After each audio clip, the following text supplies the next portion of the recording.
Thank you for hosting me here this morning. Yes, karibu sana.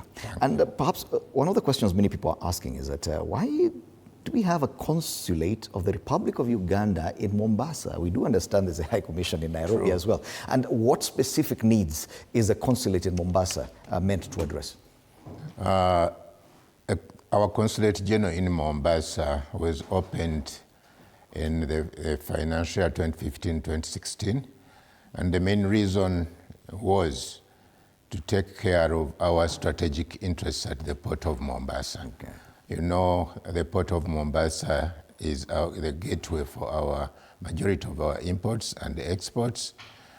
So in order for us to really be on the ground, that's why the government of Uganda decided to open this Consulate General, so that all these interests are taken care of when we are on the ground. All right. Yeah. And now there's tourism. And many Kenyans may not understand the kind of relationship in as far as tourism is concerned between these two countries. We as Kenyans are so much used to Europeans coming as tourists to Kenya.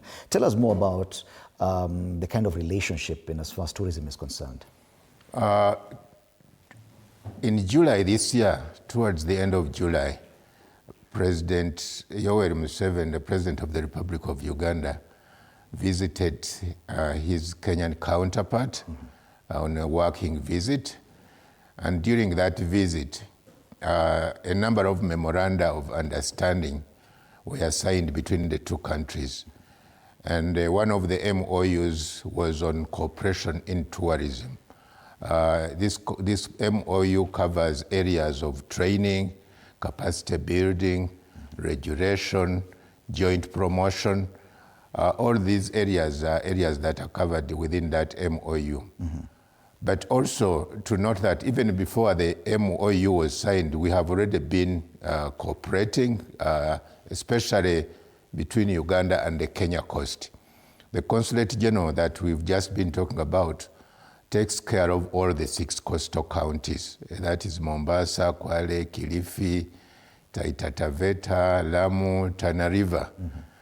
And you know, the coastal region is the tourism hub of Kenya, if I may. There's thousands, even chartered planes coming, cruises and all that. So since 2022, we've built a partnership, a cooperation arrangement between Uganda and the Kenya coast. And this partnership is based on the concept of complementarity as opposed to competition. Okay.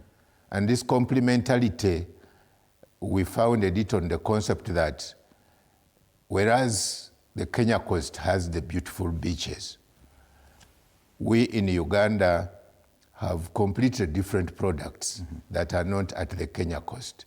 In Uganda, we have the mountain gorillas, we have the chimpanzees, we have the adventure tourism, whitewater rafting on the River Nile in Jinja. We have the Merchant Falls, which are the strongest falls in the world. And all these products, you find that they are not at the Kenya coast, let alone the whole of Kenya. So we said, why don't we work out an arrangement where we can jointly promote these products, especially for the international tourist who comes to this region. Okay. They may start at the Kenya coast, enjoying the beach, but on the same itinerary, they can go to Uganda and do the gorilla trekking, chimpanzee trekking, enjoy the adventure tourism. So this is the joint promotion and cross-selling. We developed a concept where we call it bush to beach or beach to bush. Beach to bush. And this is the concept that we've been working with. We've been having these annual conferences since 2022. The first one was in Mombasa, that year of 2022. The second one in Diani in 2023. The third one in Kampala, Munyonyo, last year. And so we have the 4th conference this year in Malindi at Ocean Beach Resort and Spa in Malindi. Okay. And we'll talk about the conference in a short while, but just to understand the kind of numbers that you're looking at, even now before we take a look at the international tourism numbers, between Kenya and Uganda, how many Ugandans come to Kenya to enjoy the beach? How many Kenyans actually travel to go and see the mountain gorillas in Uganda? According to the figures released last year, and these were released by the Ministry of Tourism of the Republic of Kenya, about 225,000 Ugandans visited Kenya last year. Last year alone. And the majority of those go to the Kenya coast. Okay.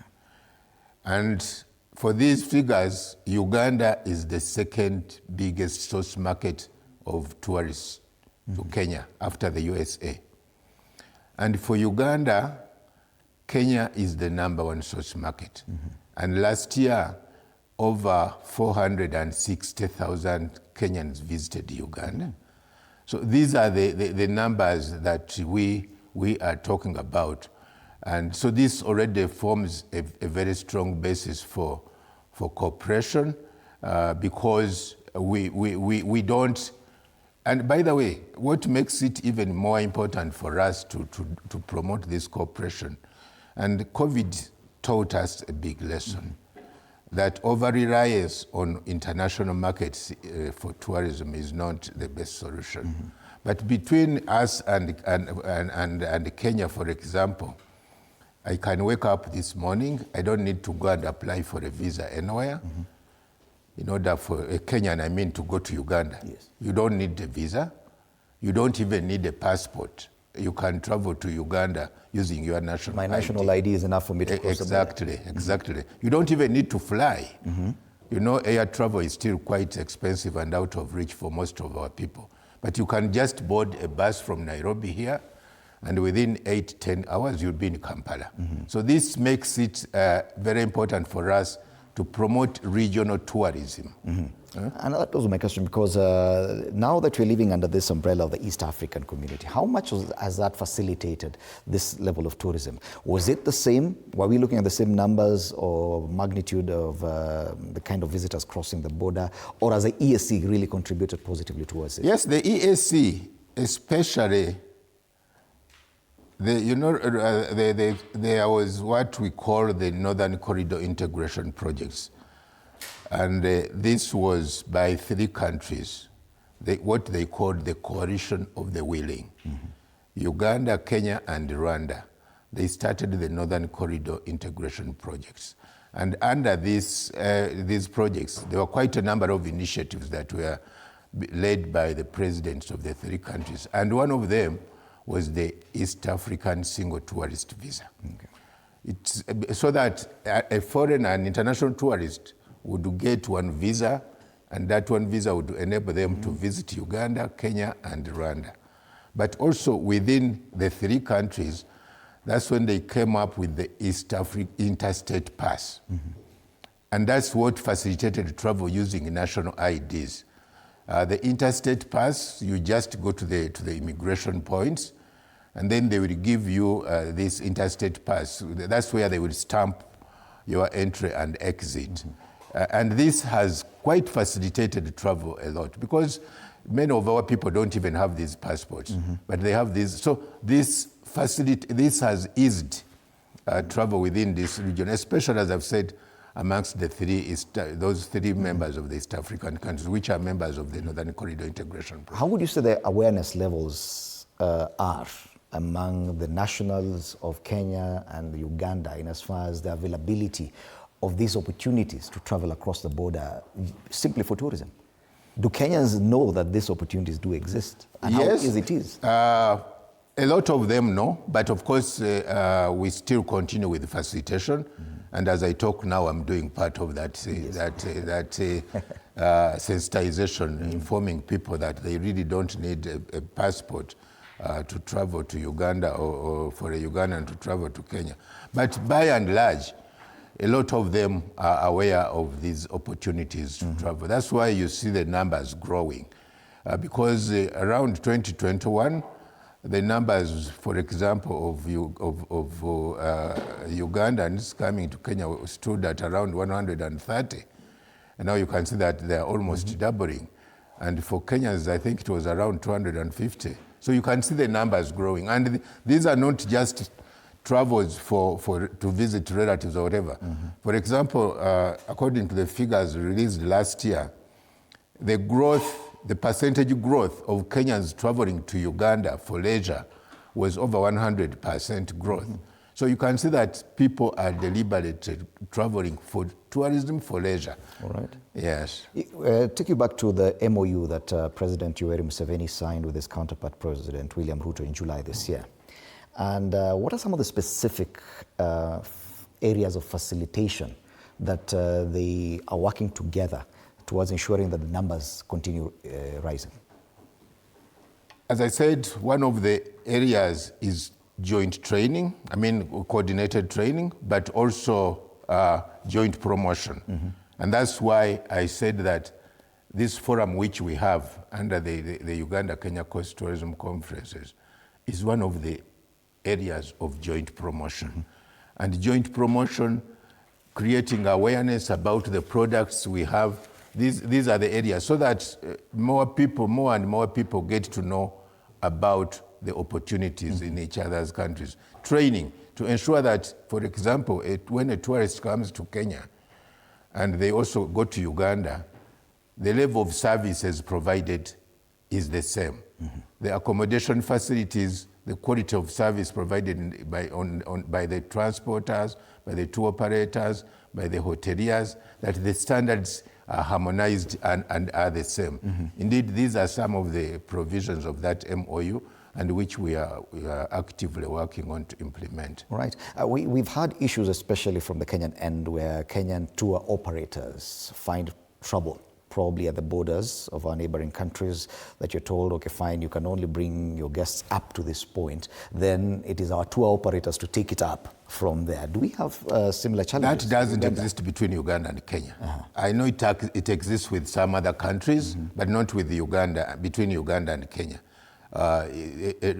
Kenyan tourist vehicles are free to take their guests to Uganda, and there are no limitations on that. So if I take a tour vehicle from Nairobi with Kenyan plates, I can drive into Uganda? Yes, as long as it is roadworthy, and as long as it meets all the requirements of being on the Ugandan roads, it will be allowed to enter. That's why we even have these other buses and whatever moving people, but even the tourist vehicles themselves, there's no limitation. Okay.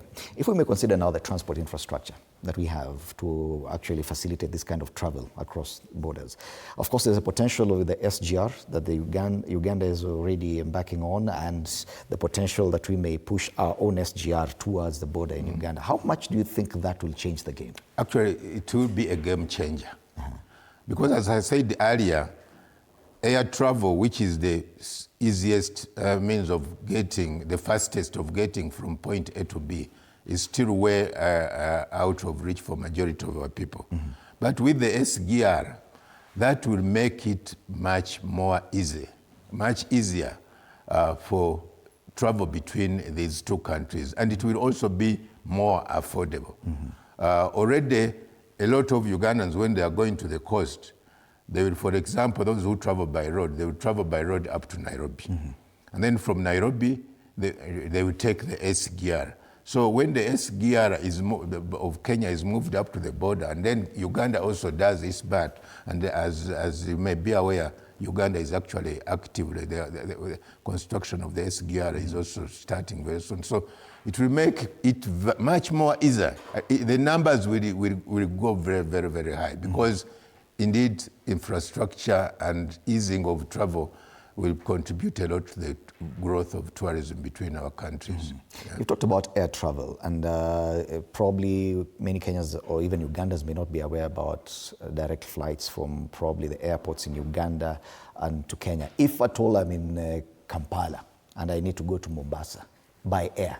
By air, Uganda Airlines operates 3 flights daily, a week rather, from Entebbe to Mombasa. And that flight, it's just 1 hour, 20 minutes from Entebbe, you'll be in Mombasa. Direct flight to Mombasa. Direct flight to Mombasa on Sundays, Wednesdays, and Fridays. There are these flights. For now, that is the only airline servicing that route. But I have previously heard that Kenya Airways was also considering starting flights, direct flights between Entebbe and Mombasa, and I think they were already cleared. They were given the clearances. I think they are just waiting to operationalize that route. Okay. Yeah. Now tell us about the conference coming up, the Uganda-Kenya Coast Tourism Conference. What is there to look forward to? This conference, the theme for this year, every year we have a theme.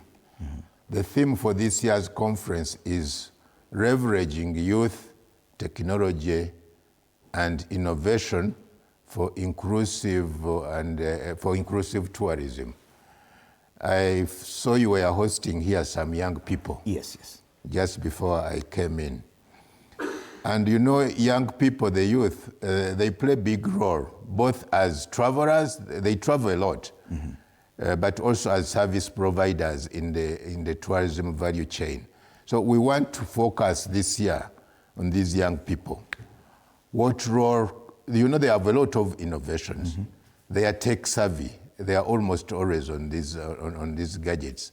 So we want to see, they have a lot of innovations.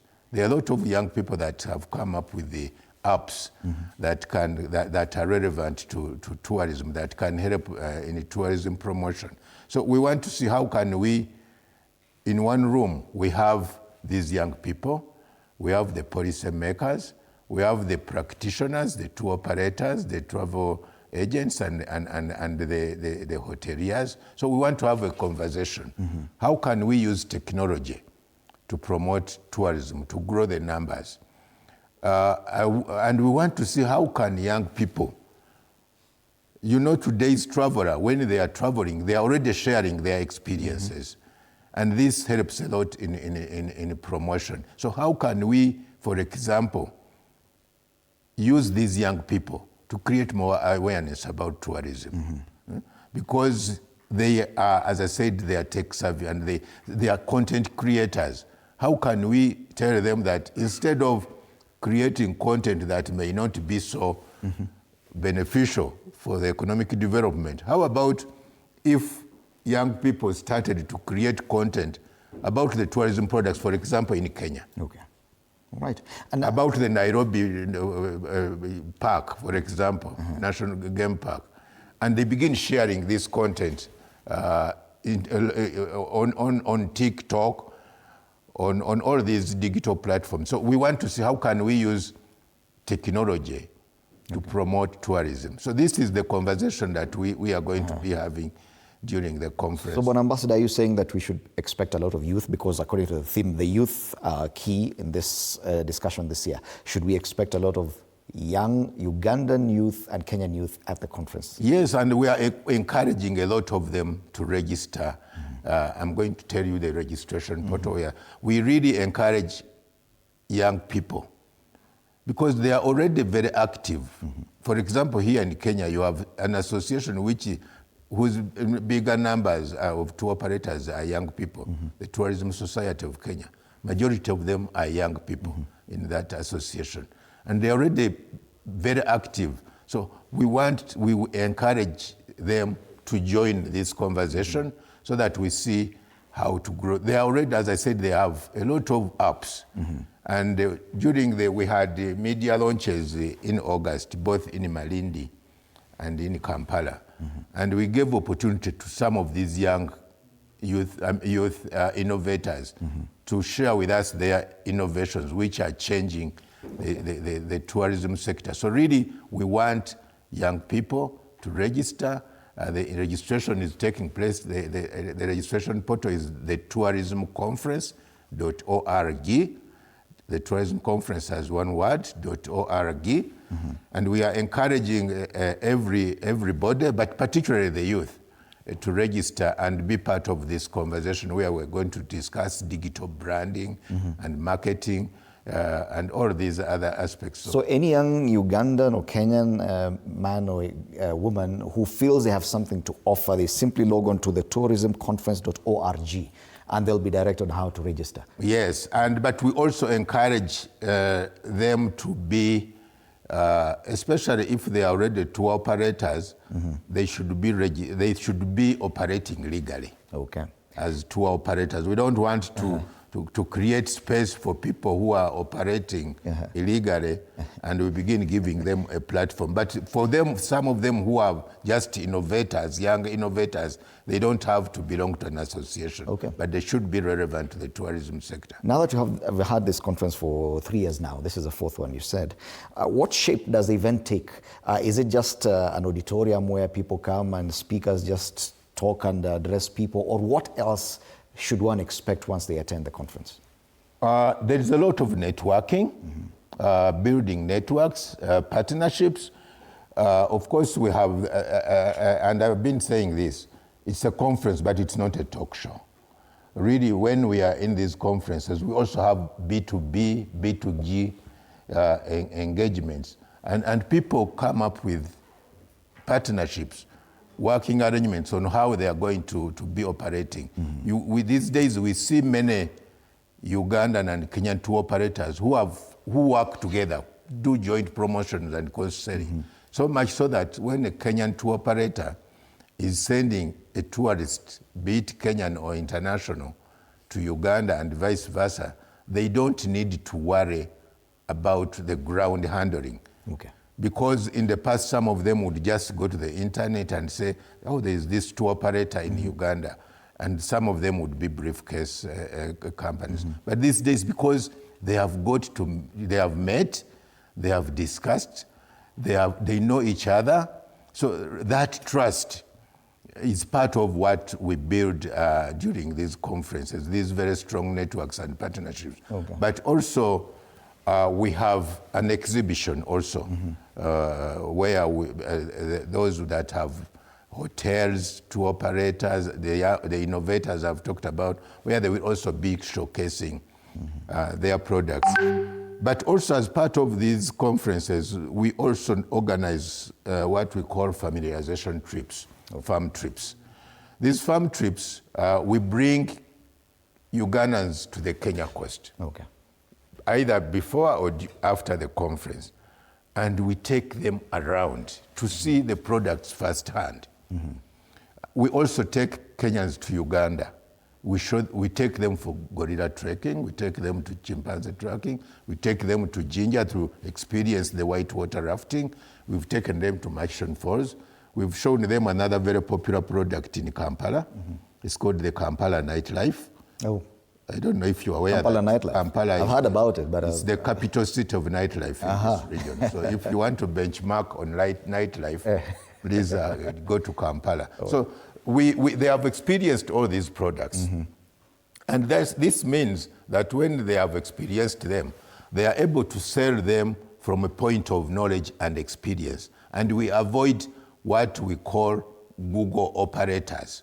Someone goes online and they come up with an itinerary, but they have no idea where this product is, how to get there, and all this. So even now when their clients, after these experiences, when their clients are interacting with them, they're able to say that, oh, this operator knows the product that they are selling to me. And that also gives confidence to the client. So all of these are part of the conference. We also organize golf tournaments.